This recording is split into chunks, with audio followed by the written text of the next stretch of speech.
जहांगीर अकबर के ज्येष्ठ पुत्र थे।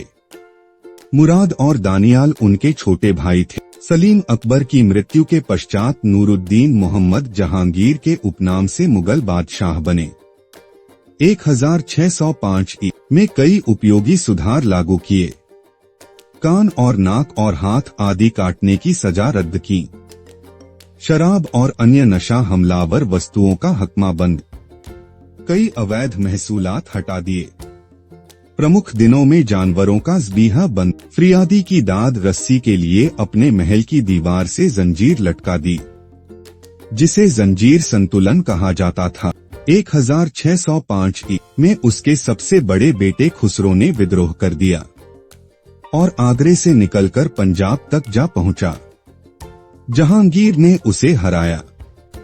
सिखों के 5वें गुरु अर्जुन देव, जो खुसरो की मदद कर रहे थे, को फांसी दे दी गई। 1614 में राजकुमार खुर्रम शाहजहां ने मेवाड़ के राणा अमर सिंह को हराया।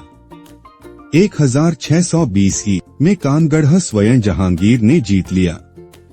1622 में कंधार क्षेत्र हाथ से निकल गया। जहांगीर ही समय में अंग्रेज सर टॉमस रो राजदूत द्वारा पहली बार भारतीय व्यापारिक अधिकार करने के इरादे से आया।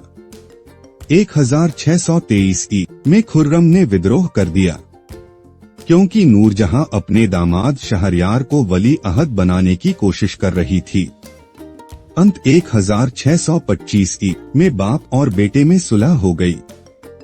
सम्राट जहांगीर अपनी आत्मकथा तुजुक-ए जहांगीरी में लिखते हैं कि गुलाब से इत्र निकलने की विधि नूरजहां बेगम की मां अस्मत बेगम ने आविष्कार किया था। जहांगीर चित्रकारी और कला का बहुत शौकीन था। उसने अपने हालात एक किताब तजुक-ए जहांगीर में लिखे हैं। उसे शिकार से भी प्रेरित थी। अफीम और शराब के ज्यादा सेवन के कारण अंतिम दिनों में बीमार रहता था। 28 अक्टूबर 1627 में कश्मीर से वापस आते समय रास्ते में ही भीमवार नामक स्थान पर निधन हो गया। लाहौर के पास शहादरा में रावी नदी के किनारे दफनाया गया। जहांगीर के समय को चित्रकला का स्वर्णकाल कहा जाता है।